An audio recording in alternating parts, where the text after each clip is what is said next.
What's up, guys? We're here at AMC Town Square with Chasing Cinema James Shoot. .com, and tonight we have two movies, Straight Outta Compton and The Man from U.n.c.l.e. Yes. If you haven't seen our review on Straight Outta Compton, it's already online. Check it out right now. Right so now let's talk about here. Superman himself. Yes, Henry Cavill, or Cavill, whichever one suits your fancy, is going to be starring amongst Armie Hammer, another great actor that doesn't get his name thrown out there very often, in a movie that is based off of a show. Now, it's really, really funny that 2 weeks ago, you saw Mission Impossible, Rogue Nation.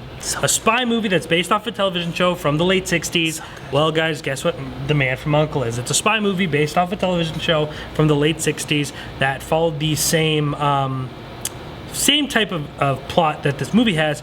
A KGB operative and a CIA agent who are forced to work together in 1960s during the Cold War. So when Soviet and America were kind of like, hey. So we have Alicia Vikander going in this movie, who came off of an amazing performance in Ex Machina.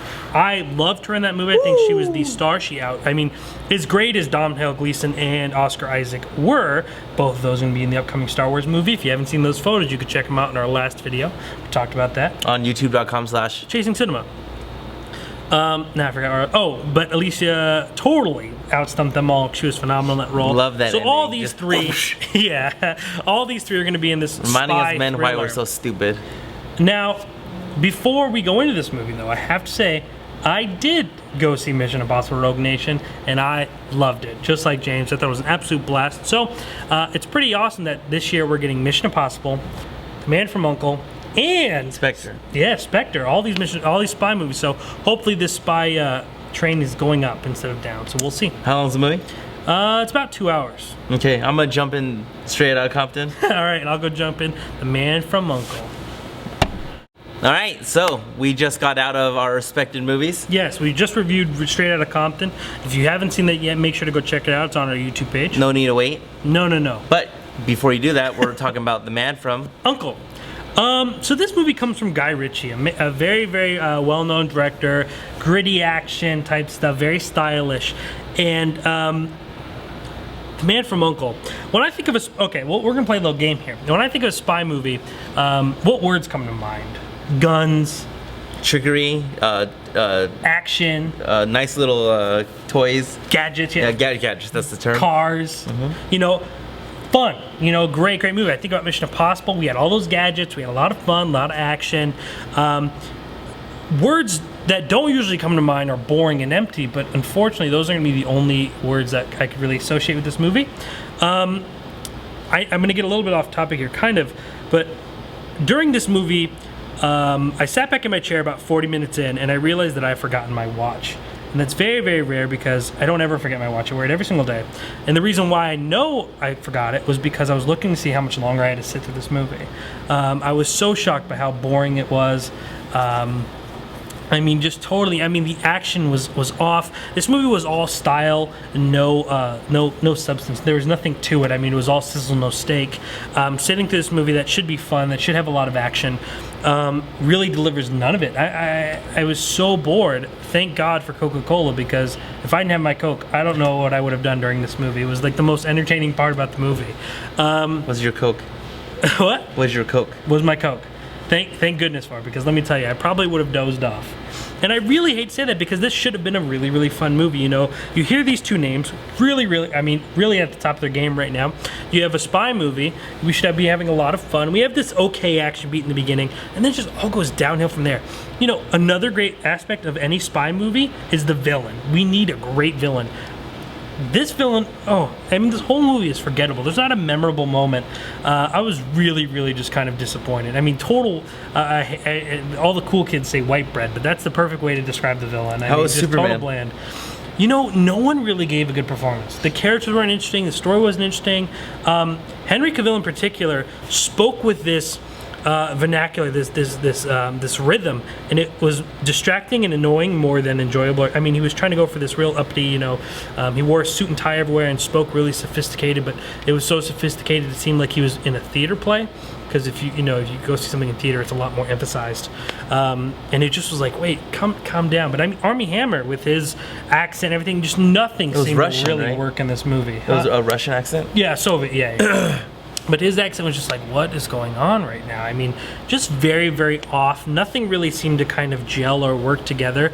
Vikander was there. I mean, she didn't give us anything either. But this is one of those situations similar to Fantastic Four where I can't put much blame on the actors. I just don't think they had a lot to work with here, like I said. And you would think that, Guy Ritchie being so stylish, that he would deliver some really interesting style to it. And there's a point towards the end of the movie where they just start skipping the action and they just start using montages and stuff. I'm like, wait a minute, wait, what? We're gonna skip. You made us sit through an hour and a half of no action, and we're gonna get to action, and we're gonna skip it now.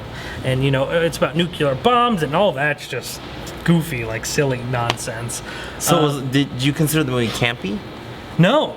Because I like campy sometimes, if it's done right. No, this movie honestly was boring. It was just it was a big miss. It was a really, really big miss. And if I thought there was an action beat worth seeing, or if there was a performance, I would tell you guys. But really, I struggled so bad to write my review because I could not remember certain things from this movie. I remember very few parts because it is so forgettable. I mean, I left Mission Impossible Rogue Nation the other day and I was humming the theme song. I was all pumped up. I hummed the theme song. I mean, after this movie, I was so concentrated on what went wrong that I don't even remember what happened. But I think the most coincidental thing was that this movie is called The Man from U.n.c.l.e. And uncle was a word that I kept screaming in this movie. I was like, please stop, uncle, uncle, uncle. I was just begging for it to stop. It brought me back to the day when I was being put in the sharpshooter by one of my brothers, and I was just like, stop, please, uncle. That's how I felt watching this movie, just tapping out. Exactly.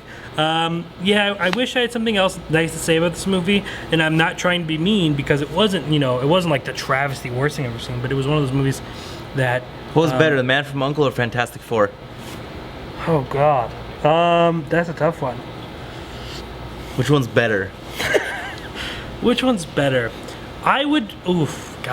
Personally, I think I'd be able to sit through Fantastic Four one more time, if I had to, over The Man from U.n.c.l.e. just because there was at least moments of Fantastic Four I was like, okay, I liked, but it's so funny because I watched our review from Fantastic Four, and throughout the week I've just been like, man, this is bothering me still, and that's bothering me, and there's so much more that still bugs me about that movie, but yeah, but very, very slimly, I gave Fantastic Four a 1. I gave this movie a 1 as well. Fantastic Four would be a 1.1 if I had to, It's bad because Henry Cavill at least has Superman.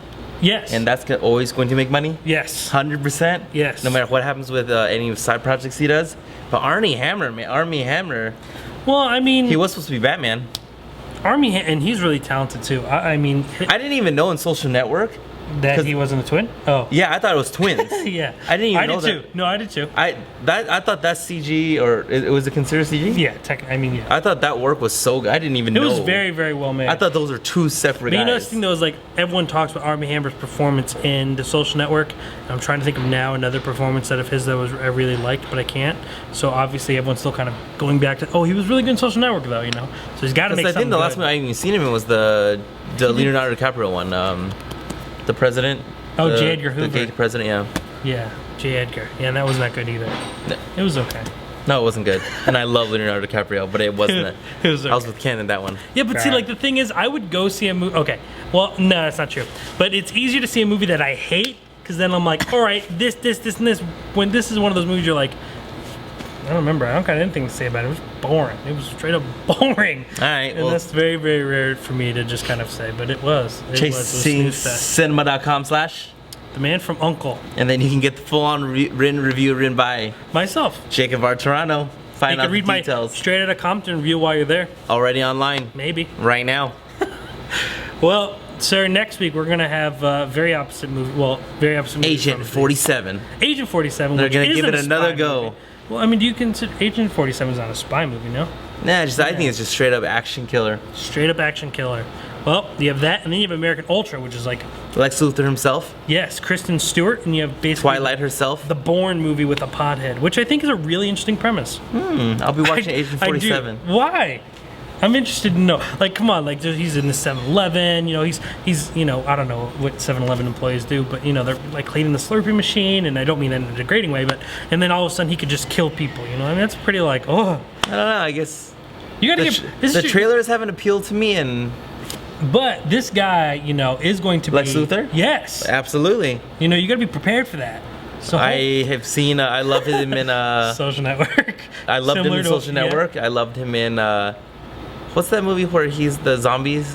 Zombieland. Loved him in Zombieland. He's good in Rio. I believe Rio is the animated film he's in. He's good in that magic one. Now You See Me. Loved him in Now You See I've Me. never seen Now You See Me still. I loved it. Louis- Get ready, Part 2's about to come out. They finished filming already. Did you ever see the interview with him and that girl? Kristen Stewart, and they do each other's. No. Him, no. Jesse Eisenberg and like some newbie interviewer, and she's like, "You're wasting our time," or whatever. And they have like this really awkward interview, one of the most awkward interviews ever, because he's No. supposed to be. I'll have to send you the video. He's supposed to be like this really awkward person. No, he wasn't at CinemaCon. I was gonna say he was for some reason, but he wasn't. Okay. But yeah. So anyway, next week, and then Sinister 2 for all the horror fans. A lot of horror fans. Yes, a lot of horror fans. Haven't been hearing much about that though. So No, you haven't actually. no, but next week definitely seems like it's going to be a slower week. So All right. it seems we are exiting the summer movie season.